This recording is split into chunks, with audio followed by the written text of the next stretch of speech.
Primeira carta de Paulo aos Coríntios, capítulo 9. Primeira carta de Paulo aos Coríntios, capítulo 9.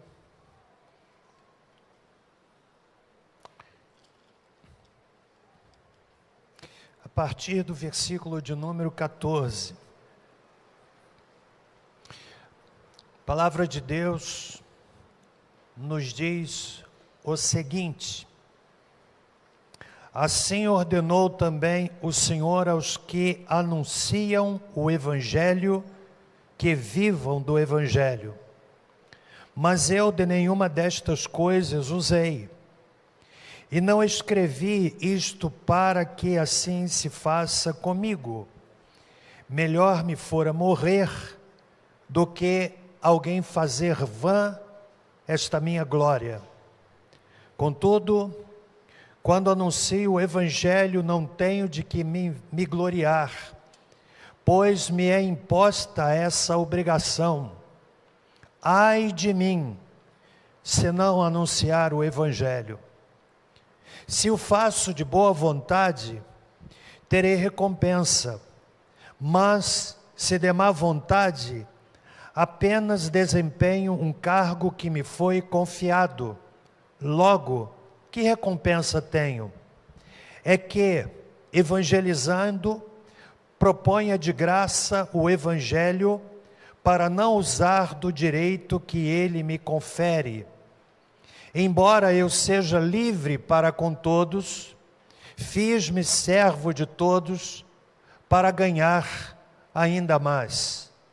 Fiz-me como judeu para os judeus, para ganhar os judeus. Para os que estão debaixo da lei, como se estivesse debaixo da lei, para ganhar os que estão debaixo da lei. Para os que estão sem lei, como se estivesse sem lei, não estando sem lei para com Deus, mas debaixo da lei de Cristo, para ganhar os que estão sem lei. Fiz-me fraco para com os fracos, para ganhar os fracos. Fiz-me tudo para com todos, para por todos os meios chegar a salvar alguns.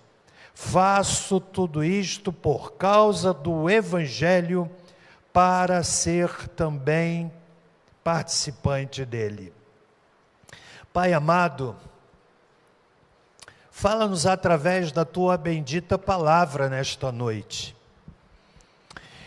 É o Espírito Santo quem convence, que usa vasos frágeis, limitados. E eu oro para que o Espírito Santo do Senhor fale a cada um de nós nessa noite, e nos comprometemos em dar a Ti toda a honra, toda a glória, todo louvor e toda adoração.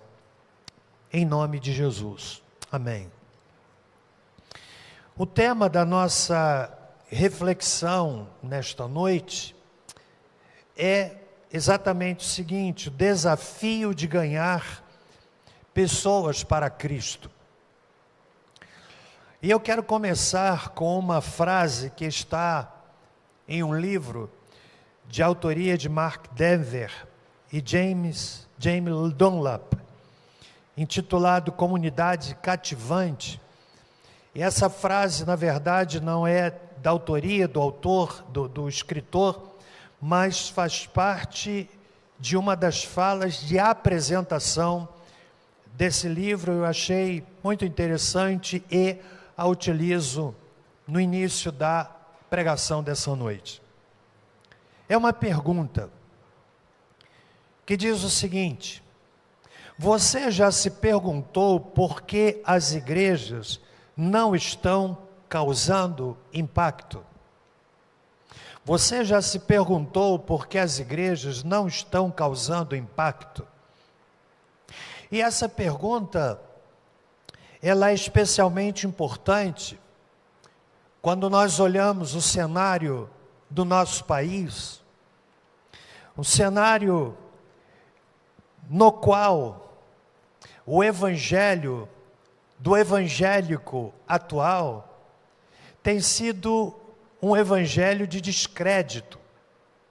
A grande verdade é que nós, Igreja Evangélica no Brasil, estamos debaixo de uma terrível nuvem de desconfiança, de descrédito. Você percebe isso claramente nas suas relações entre os seus amigos, a maneira como eles se referem aos crentes.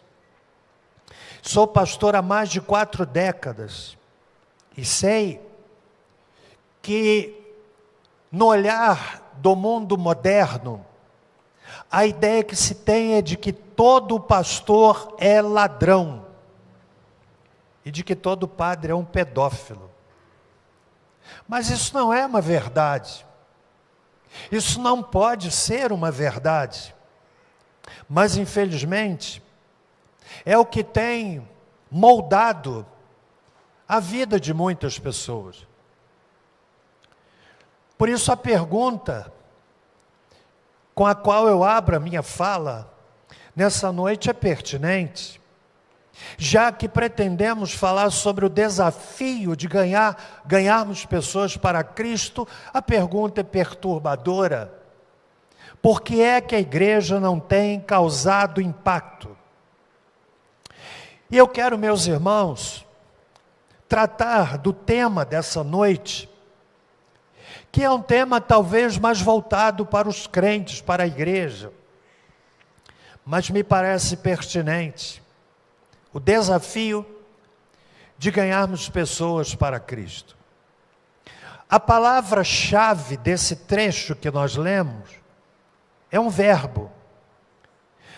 Eu, quando leio a palavra de Deus e busco analisá-la na perspectiva homilética, ou seja, ler um texto para dele extrair uma palavra para as pessoas, porque há 2 maneiras de nós lermos a Bíblia.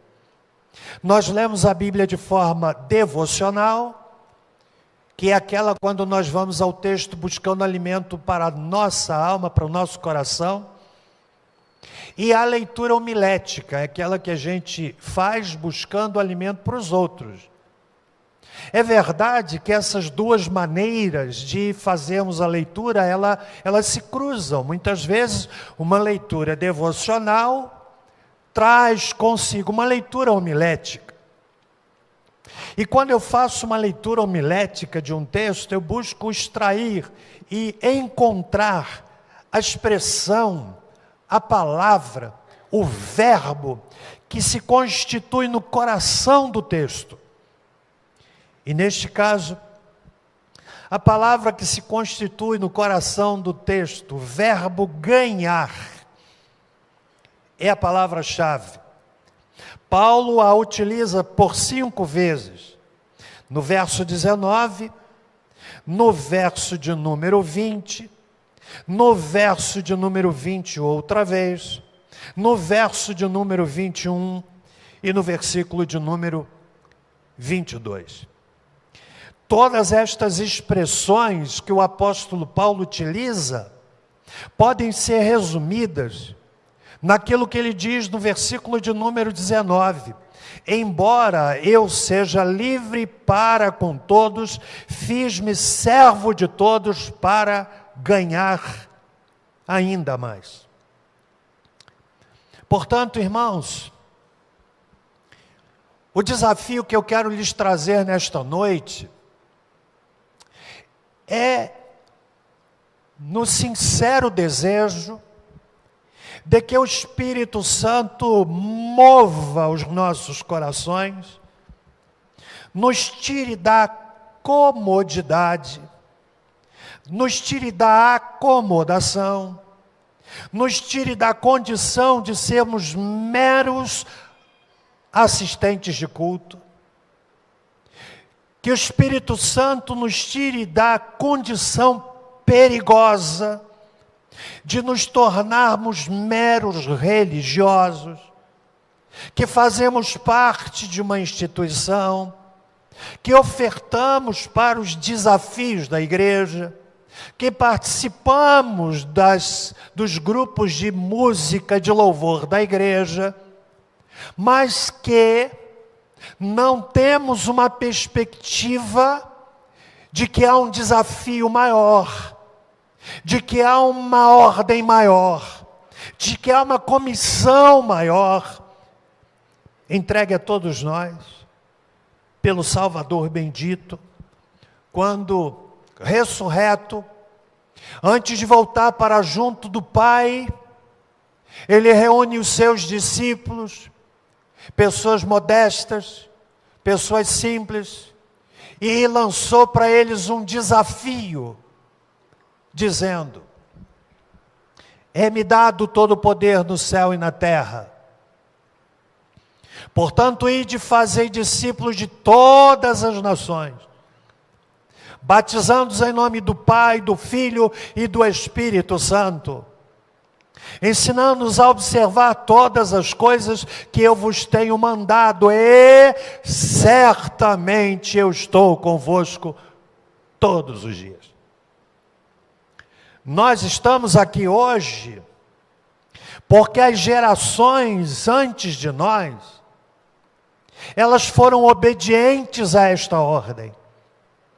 Desde aquela primeira comunidade, lá em Jerusalém, formada por pescadores, homens simples, que receberam esta ordem, e receberam também a investidura de poder para cumpri-la, porque foi Jesus quem disse: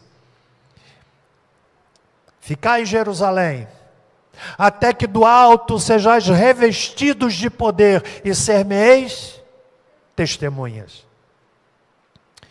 Eu quero lhes dizer, antes de extrairmos do texto, alguns elementos que têm a ver com o título, desafio de ganharmos pessoas para Cristo. Eu leio esse texto e quero dizer para o irmão que a mensagem do Evangelho jamais deve ser mudada. Ao contrário, ela deve ser cada dia mais reafirmada. Um evangelho doente gera crentes doentes. E eu quero dizer para os irmãos com muito temor, mas na condição de ser o pastor desta comunidade, que conta com mais de 1.400 membros, certamente que talvez 200 deles a gente vai ter que tirar do hall de membros, que são meros figurantes. Uma mensagem, um evangelho doente produz crentes doentes. Eu introduzi isso para dizer o seguinte: eu não tenho segurança da realidade espiritual de todas as ovelhas que fazem parte dessa igreja.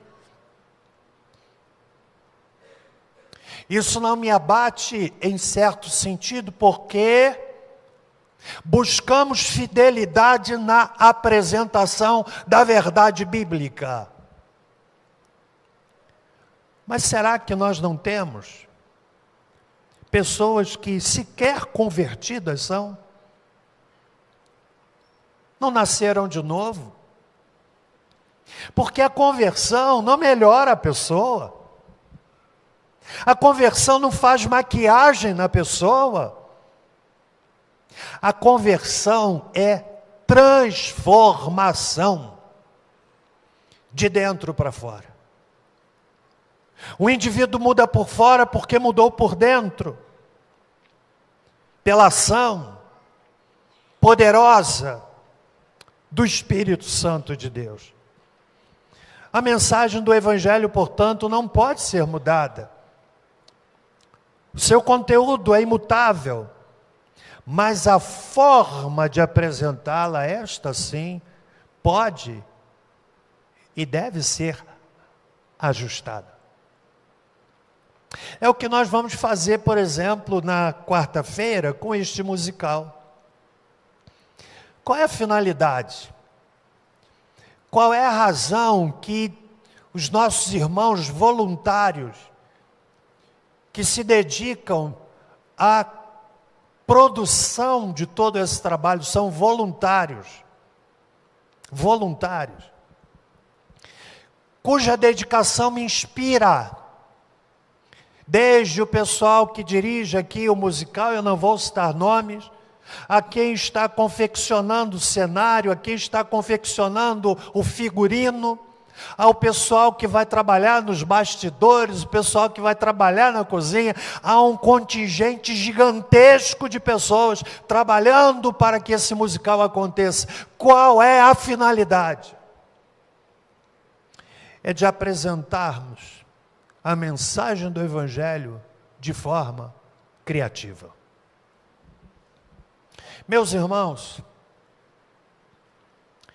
quando eu olho para a vida do apóstolo Paulo, eu sempre me impressiono. Repito o que já disse outras vezes, que a conversão mais importante do Novo Testamento foi a conversão do apóstolo Paulo. Não no sentido de qualidade, mas a transformação daquele homem, um improvável, um perseguidor do Evangelho, um algoz daqueles que serviam a Cristo. O texto de Atos capítulo 9 nos dá conta do momento da conversão de Saulo, que cuidava das roupas daqueles que apedrejavam o primeiro mártir, que foi Estevão, um improvável, um homem que não tinha uma aparência impressionante.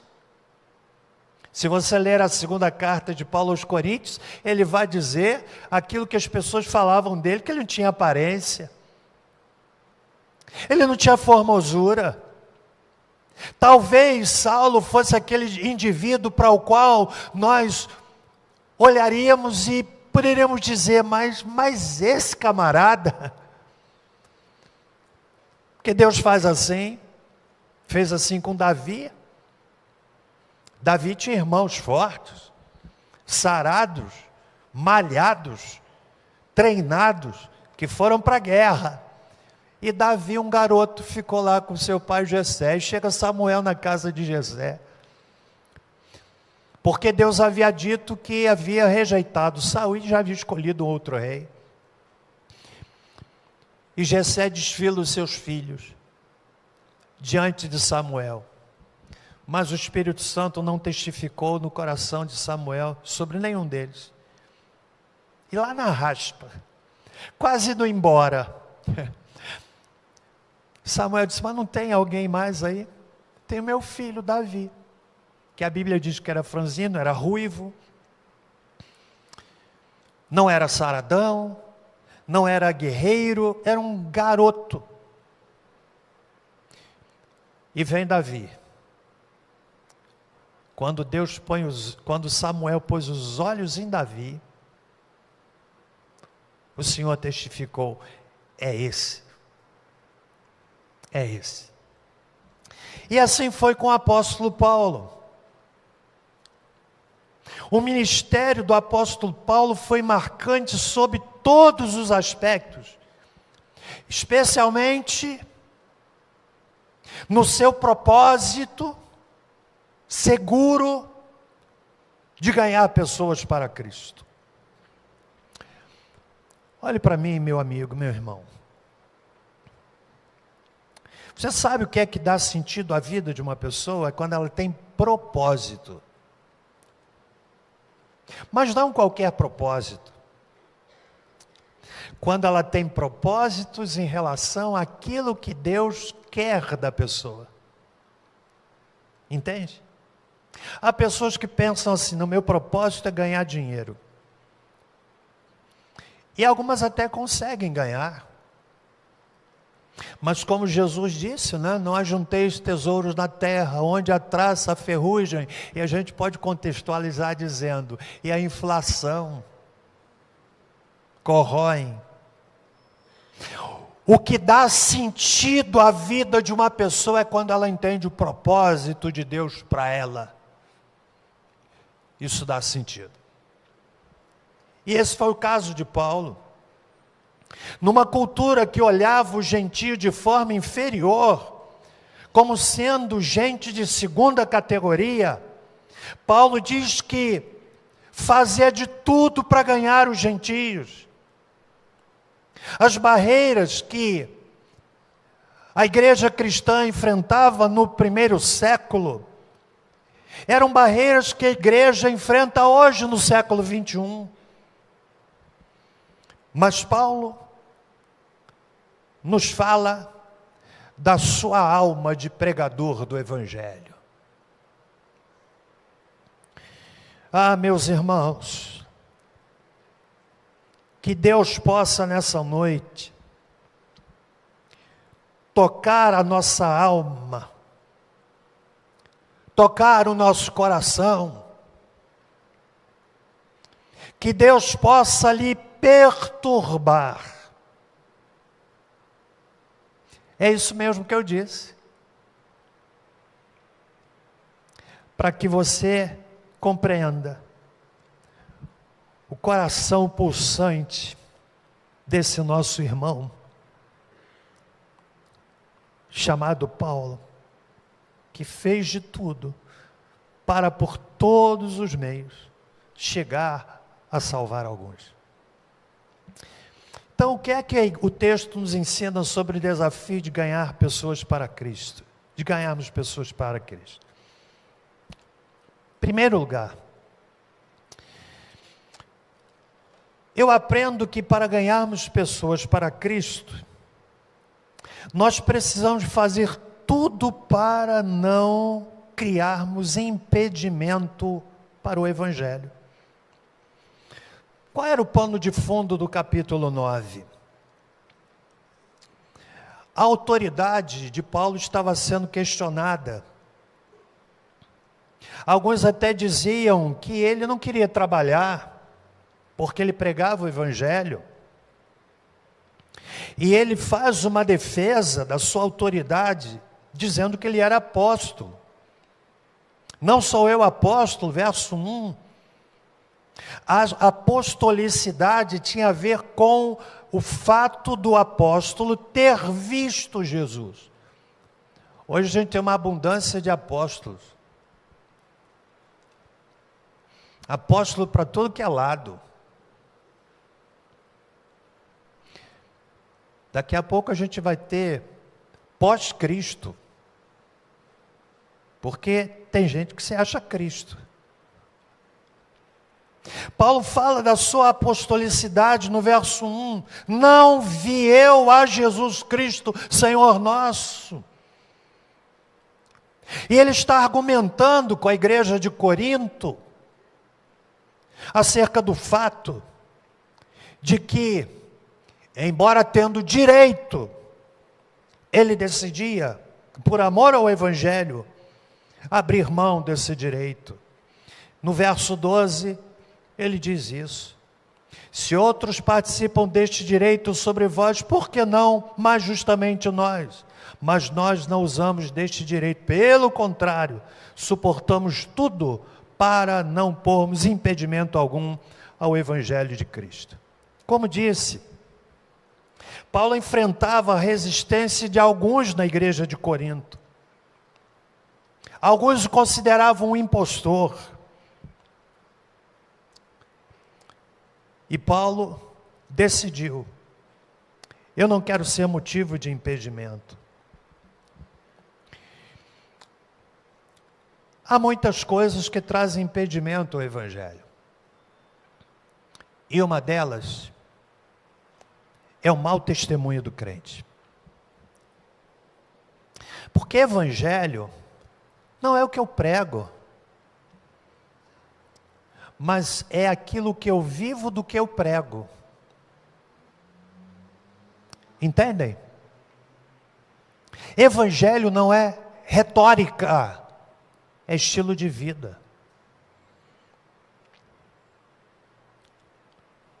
Isso entristece muito, porque nós precisamos entender que a igreja começou no cenáculo, desprezada,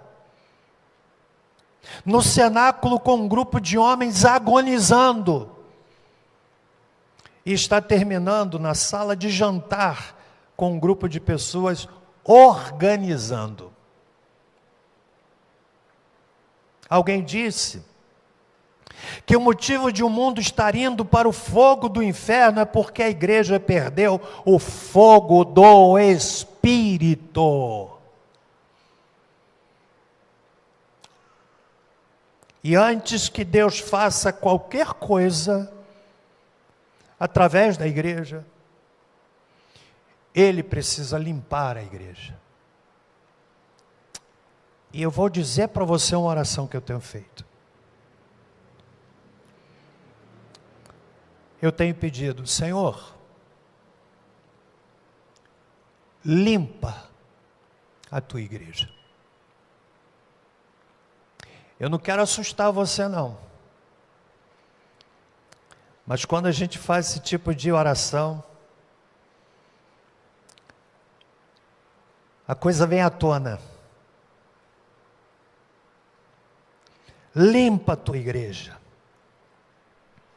Então, irmãos, para ganharmos pessoas para Cristo, nós precisamos afastar tudo aquilo que possa se tornar impedimento ao Evangelho. Você está me entendendo?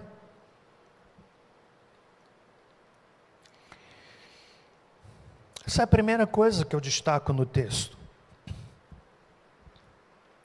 Segundo lugar,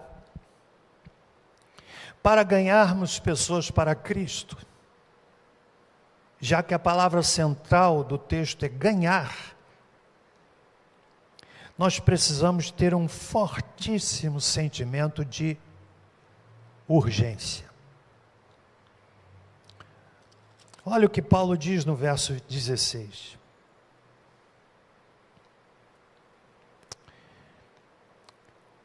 Quando anuncio o Evangelho, não tenho de que me gloriar, pois me é imposta essa obrigação. Ai de mim, se não anunciar o Evangelho. A tarefa de ganhar pessoas para Cristo tem sido entendida equivocadamente, que é uma ação exclusiva dos pastores e dos líderes. Durante muito tempo, muitas campanhas evangelísticas foram efetuadas com muitos resultados positivos. Por outro lado, isso construiu uma compreensão equivocada de que ganhar pessoas para Cristo é tarefa do conferencista, do pregador. É tarefa de todos nós.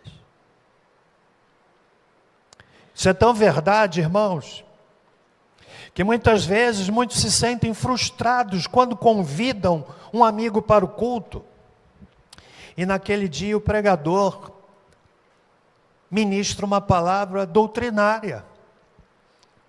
E não são poucos os que saem da igreja dizendo assim, logo hoje que eu trouxe o meu amigo aqui. É porque nós estamos compreendendo de forma equivocada. Portanto, irmãos, a tarefa de ganhar pessoas é de todos, em todo o tempo, por toda a vida e em todo lugar. Alguém disse o seguinte: é impressionante quando nós pensamos que um sermão no dia de Pentecostes gerou 3.000 conversões. E em muitas cidades são pregados 3.000 sermões e nenhuma conversão. O pior de tudo é que isso não nos perturba. Eu vou confessar para os irmãos o seguinte: sei que é a ação do Espírito Santo convencer. O papel do pregador é se preparar. Mas eu vou confessar para os irmãos. Eu acho que dá até para perceber, eu fico assaz, abatido, quando eu não vejo pessoas se rendendo a Cristo. Mas mais do que isso, é quando eu olho para o auditório e as pessoas estão felizes. Posso confessar outra coisa? Já que hoje estamos aqui nas confissões do pastor Celso.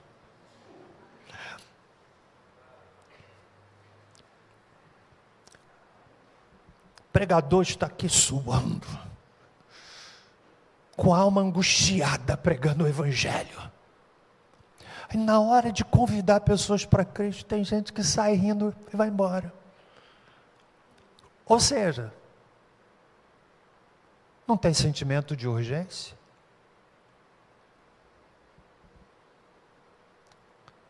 Há 1 milhão de caminhos para ir para o inferno. Vou repetir. Há 1 milhão de caminhos para ir para o inferno, mas não há um sequer para sair de lá. Na igreja apostólica, todos ficavam maravilhados. Agora todos querem se divertir. Meus irmãos e minhas irmãs,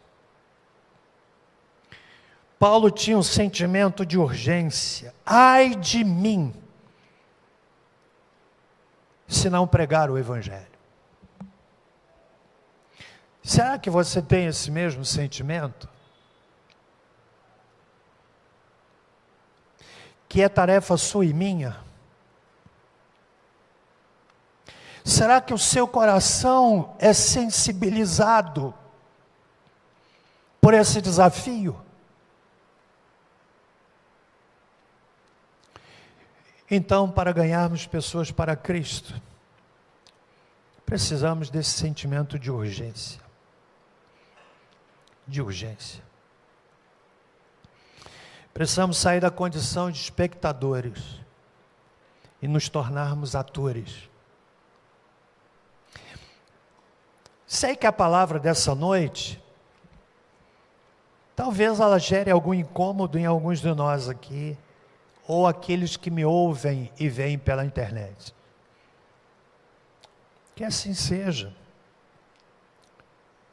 Porque ganhar pessoas para Cristo não é um projeto transitório, sazonal de uma igreja. É a sua razão de ser. É o que justifica o orçamento da igreja. É o que justifica o investimento da igreja. É o que justifica fazer vida vitoriosa. É o que justifica o investimento ousado de calçarmos o espaço vida. É o que justifica o trabalho de preparação do segundo piso para as crianças, que está ficando um espaço magnífico para as nossas crianças. O que é que justifica? Precisamos ganhar pessoas para Cristo. Porque o mundo, de forma violenta, está com as suas garras, ganhando os nossos jovens, ganhando os adolescentes, ganhando as criancinhas. Então, precisamos ter esse sentimento de urgência. Quantos estão comigo até aqui? Por isso, meninos e meninas, nossos adolescentes e jovens, vocês serão sempre muito bem-vindos aqui. De verdade. As lutas que vocês, eu estou olhando para cá porque a maioria está aqui. As lutas que vocês enfrentam são gigantescas. Pressão dos amigos, pressão na escola, pressão dos hormônios. Vocês sabiam que o hormônio não se converte? É verdade. Pegaram? Pegaram, sim ou não? Por isso você tem que colocar o hormônio debaixo do sangue de Jesus. Terceiro lugar, para ganharmos pessoas para Cristo, precisamos não só do sentimento de urgência, mas precisamos de paixão. Por 5 vezes, como disse Paulo, faz referência a ganhar. Paulo era movido por uma paixão. A sua paixão, ganhar pessoas para Cristo. Fiz-me tudo para com todos, para por todos os meios chegar a salvar alguns. Disse ele, no texto da Escritura Sagrada, no verso 22. Negócio da igreja é anunciar o Evangelho. Quero que você entenda, irmão, que esse é o desafio para todos nós. Você vai passar.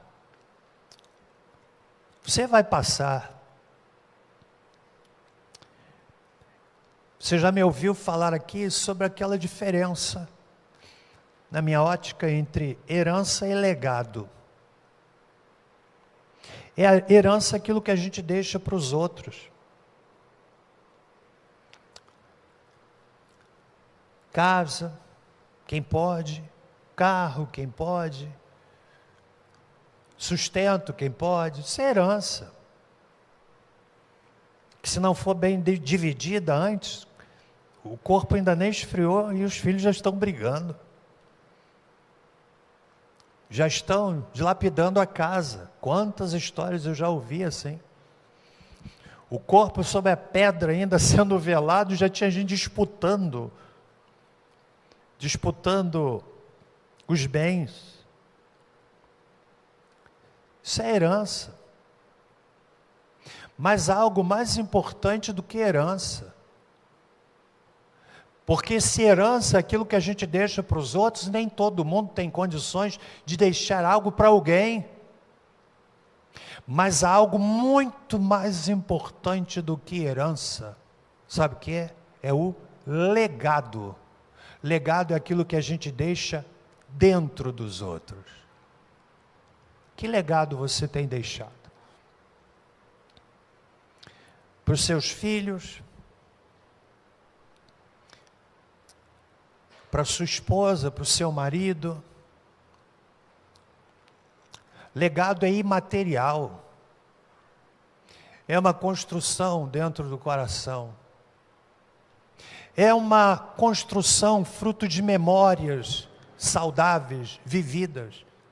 Há pessoas, crentes, que infelizmente deixam um legado de um farisaísmo tolo, o que talvez explique o fato de muitos filhos de crentes não desejarem coisa alguma com o Evangelho, porque o Evangelho que viram é um Evangelho que não é o Evangelho.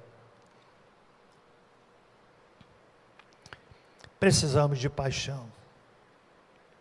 Paulo tinha paixão.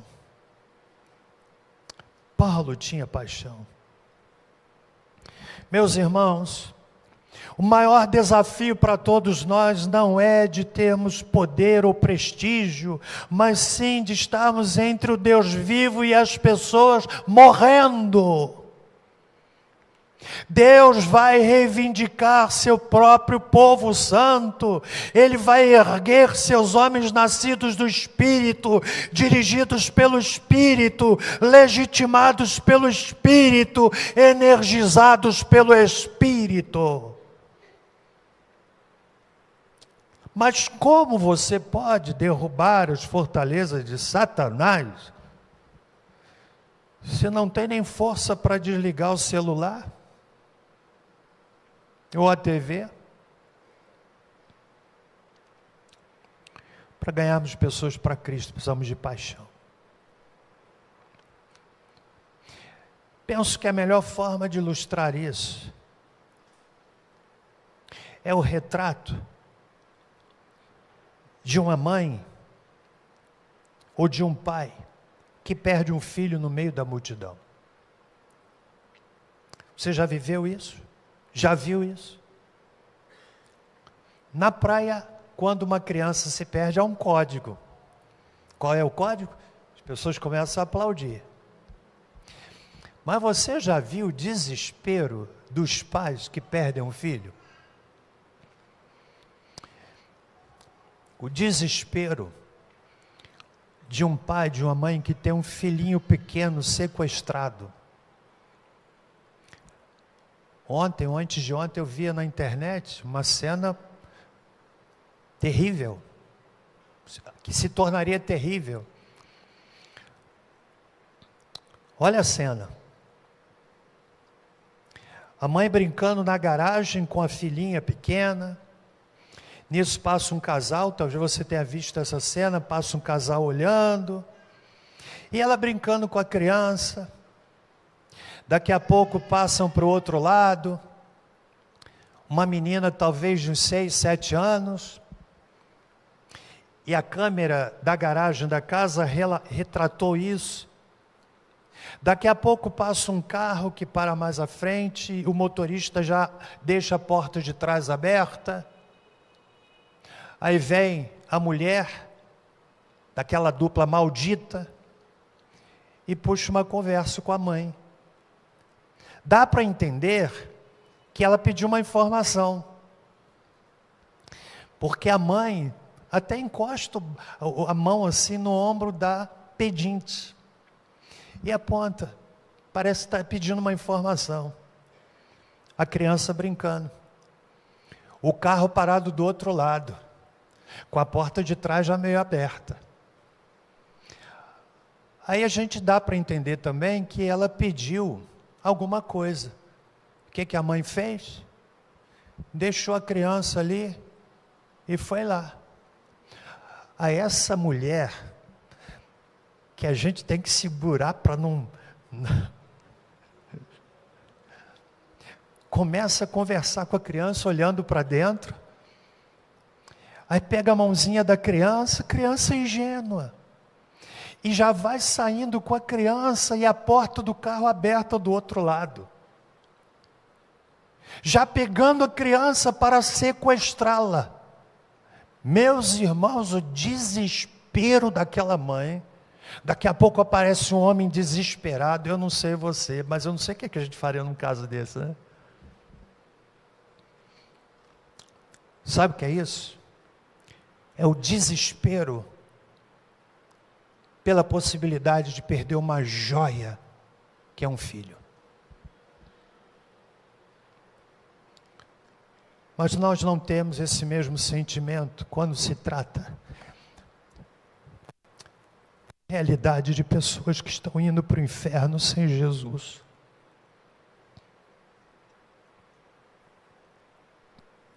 Às vezes parece que a gente está brincando de igreja, brincando de evangelho.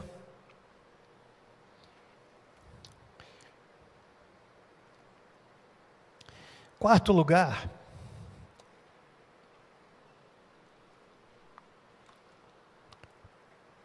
para ganharmos pessoas para Cristo, nós precisamos redescobrir a beleza do serviço. No verso 19, Paulo diz assim: embora eu seja livre para com todos, fiz-me servo de todos. A palavra usada aqui para servo é um escravo, é um serviçal. A ideia não é de posição, mas sim de utilidade. Não é a ideia de alguém que está por baixo, mas sim de alguém que é útil para o outro. Nós precisamos ser úteis uns para os outros e não nos utilizarmos dos outros. A ideia de servo é um princípio tão básico e que infelizmente tem se perdido. É o fato de entendermos que somos servos que nos leva à dedicação daquilo que a gente tem e principalmente daquilo que a gente é para o Senhor. Na quarta-feira da semana retrasada, nós fizemos aqui a dinâmica dos dons do Espírito. Quantos estavam aqui? Fizemos a dinâmica e muitos compreenderam qual é o dom que tem, porque há crente que não sabe qual é o seu dom. Foi uma experiência muito linda. Eu via daqui a satisfação de vários, como que dizendo, uau, eu identifiquei. Mas o dom é dado para o serviço. Paulo se via como um servo. Fiz-me servo. Fiz-me servo. Fiz-me servo de todos. Caminhando para o fim, meus irmãos e minhas irmãs, quantos estão comigo até aqui? Está dando para entender? Quinto lugar, para ganharmos pessoas para Cristo, nós precisamos aprender a fazer pontes. Obviamente que eu não estou falando de pontes físicas, estou falando de pontes relacionais. Olha o que Paulo diz, verso 20: fiz-me como judeu para os judeus, para ganhar os judeus. No verso 21,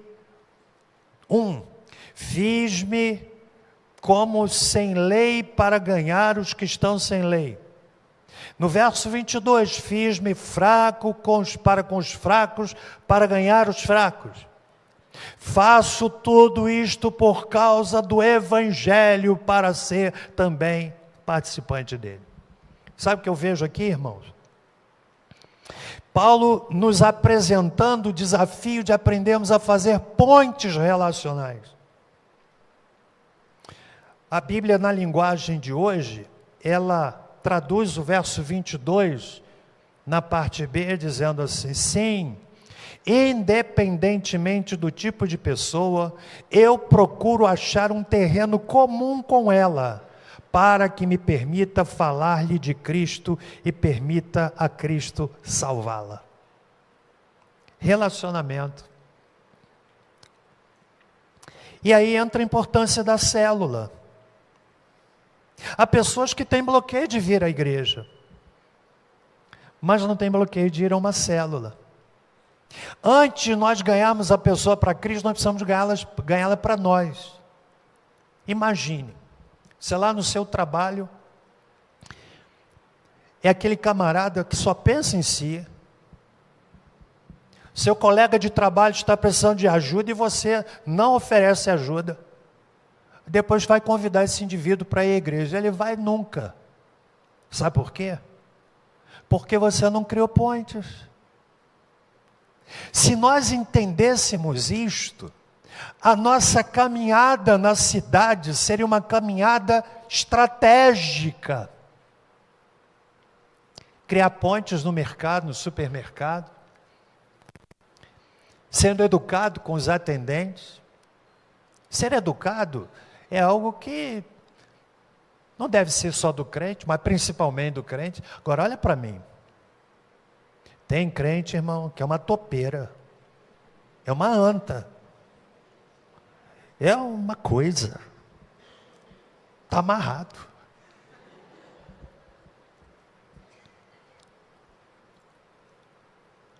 Nós criamos pontes ao volante do automóvel, dirigindo na cidade. A gente cria pontes. A gente cria pontes lá na faculdade. Imagine aquele moço crente, não estuda para a prova e leva uma memória num papelzinho, uma memória, só um lembrete. Aí depois ele quer evangelizar o colega. Não criou ponte. Talvez, irmãos, nós estejamos criando mais muros do que pontes. Mais muros do que pontes.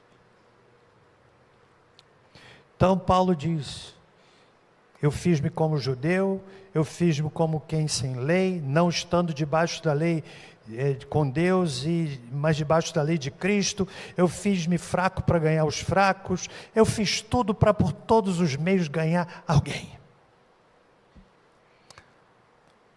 Visão estratégica. Visão estratégica. Que tem a ver com relacionamento. O grande segredo de criar pontes tem a ver com a saúde dos relacionamentos. Quando nós somos sensíveis, especialmente em momentos de tragédia. Momentos de tragédia.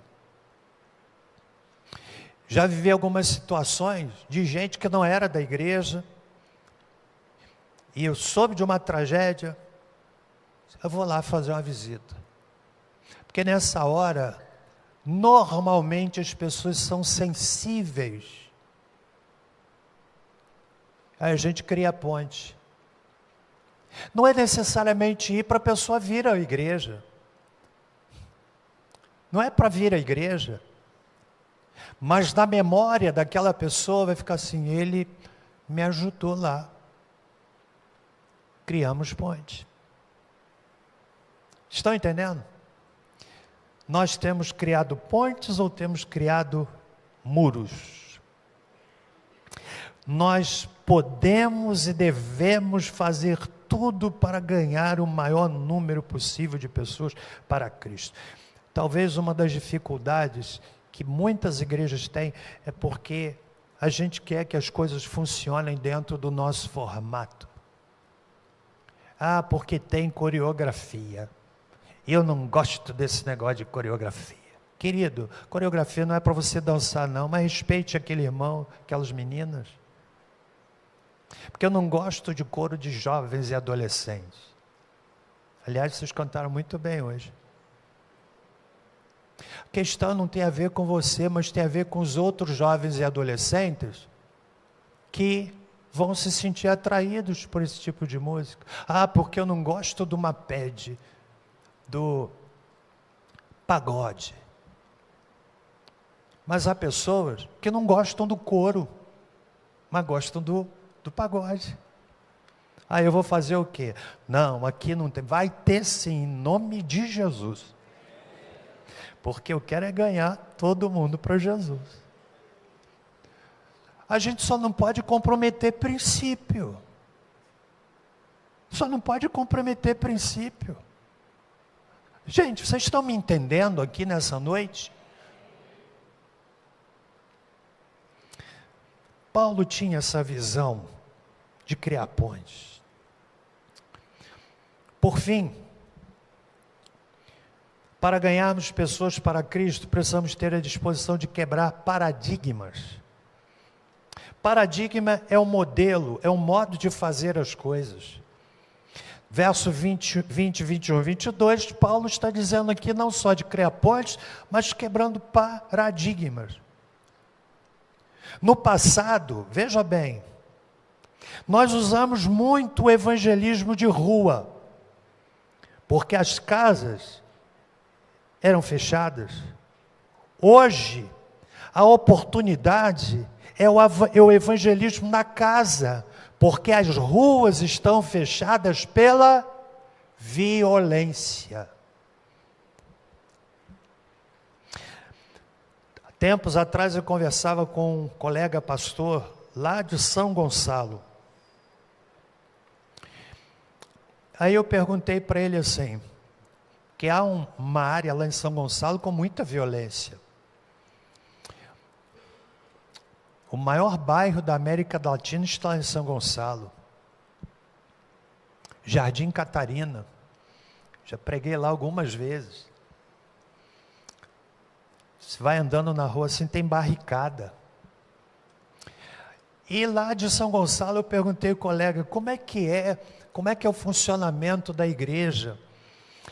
Ele disse assim, olha, a igreja tem maior frequência de manhã do que à noite. À noite o culto está sendo feito bem cedo. Você sabe por quê? Por causa aqui em Barra do Piraí, a gente ainda pode fazer um culto agora 10 para as 9 da noite. Já vou acabar daqui a pouco. Mas há muitos lugares que isso não é permitido, por causa da violência. Aí ele me falou que um pastor estava saindo domingo para ir para a igreja. Saiu da casa, fechou o portão, foi assaltado e foi morto, assassinado em frente à sua casa, num domingo indo para a igreja.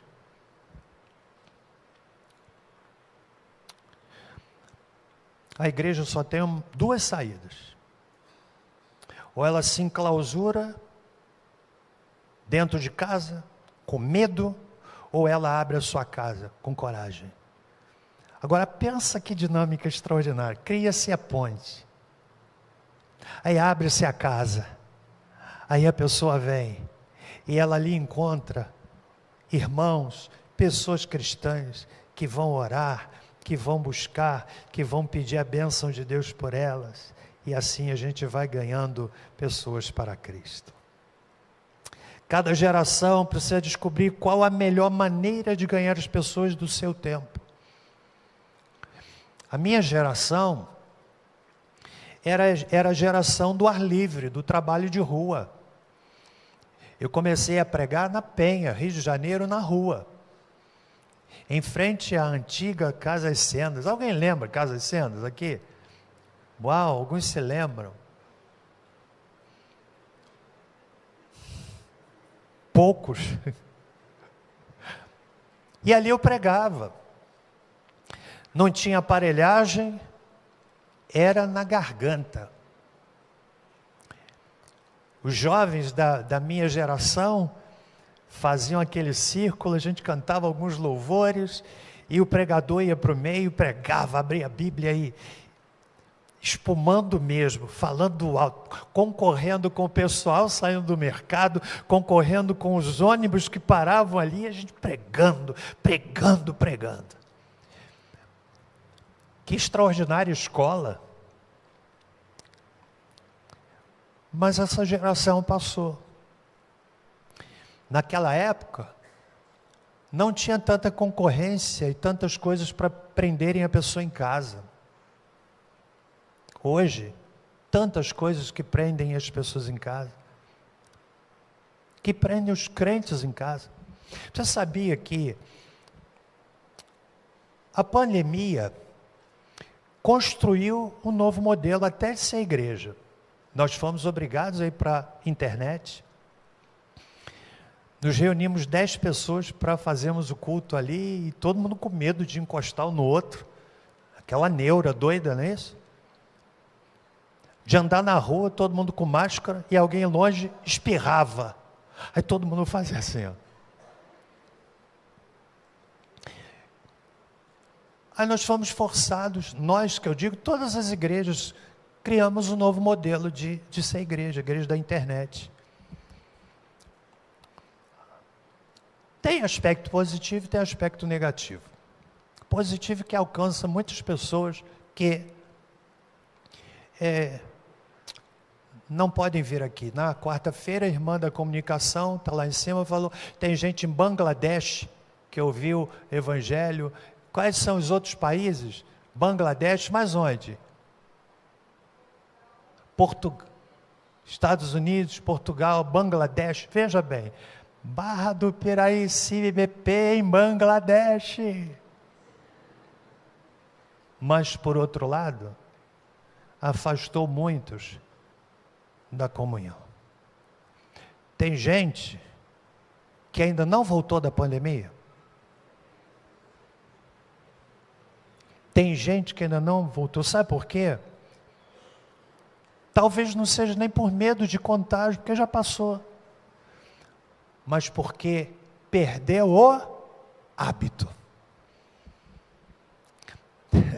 Aí você, amado, que está me ouvindo em casa, que as pragas do Egito não caiam sobre você. Púlpito não é para amaldiçoar, é para abençoar. Eu caminho para o fim, dizendo que precisamos aprender a quebrar paradigmas. A questão não é se devemos mudar, mas sim se vamos mudar agora ou se vamos mudar depois. Por que é que a gente está com a visão de termos um espaço primoroso para as crianças? Hoje eu subi rapidinho lá para ver a salinha já com muitas crianças e não está acabado, que vai ter pintura, eu não vou nem falar, que vai ser lindo demais. Você sabe por quê? Primeiro, porque por muito tempo, o pior lugar era dado para as crianças. Criança ocupava aquele local nas igrejas pequenas onde tinha um entulho, porque era uma visão de que criança não é importante. Se eu pudesse escolher entre o adulto e a criança, sem pensar duas vezes, vou valorizar a criança, porque é uma vida toda. E tem outro detalhe: quando a gente valoriza a criança, a gente ganha o pai, a mãe, o tio, a tia, o avô e por aí vai. Você sabe por quê? Porque quando a gente percebe que o nosso filho está sendo bem cuidado, a gente vai junto. Entende? É o que eu tinha para hoje, nessa reflexão trazida para a nossa igreja. Nós vamos ficar em pé e vamos orar finalizando o culto. Há pelo menos 3 barreiras que impedem a quebra de paradigmas. A primeira delas é a zona de conforto. A maioria das pessoas encontra dificuldade em mudar ou em reagir à situação de maneira positiva, porque estão acomodadas. Segunda barreira é o tradicionalismo. Uma coisa é tradição, outra coisa é tradicionalismo. Tradição é a fé viva dos que já morreram. Tradicionalismo é a fé morta dos que ainda vivem. Terceira barreira, o medo. O medo de errar, medo de ser criticado, medo de não dar certo. Eu prefiro errar tentando acertar do que errar porque não tentei. Ninguém, quem tem medo de crítica, guarde isso, ninguém faz fofoca sobre as virtudes das outras pessoas. Ninguém. Ninguém faz fofoca das virtudes. Uma notícia boa leva tempo para correr.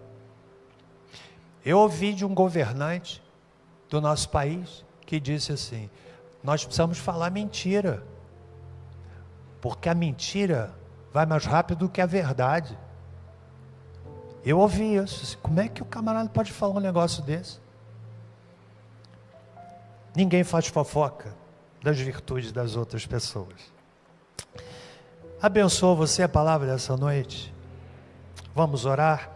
Depois o grupo vai cantar e a gente encerra o culto. Eu não sei se já tem notícia aí do novo prefeito. Já tem? Quem é que ganhou? Quem é que ganhou? Kátia Mick ganhou a eleição em Barra do Piraí. Nós vamos orar nesse momento. Senhor nosso Deus, querido Pai, em nome de Jesus, nós pedimos a Tua graça sobre nossa comunidade, nesse dia em que, já eleita a prefeita da cidade, oramos para que o Senhor tenha misericórdia do nosso povo, que essa cidade, Pai, seja alcançada por Tua misericórdia. Em nome de Jesus, oramos para que os valores aprendidos nesta noite fiquem enraizados nos nossos corações. Que Que o Senhor nos leve em paz.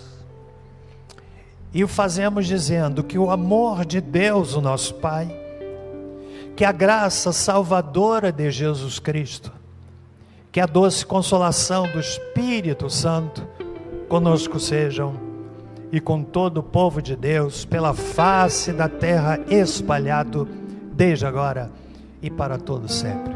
Amém. Vá em paz, Deus abençoe. Vamos cantar um último louvor. Cadê o pessoal aqui do Beck? Rapidamente.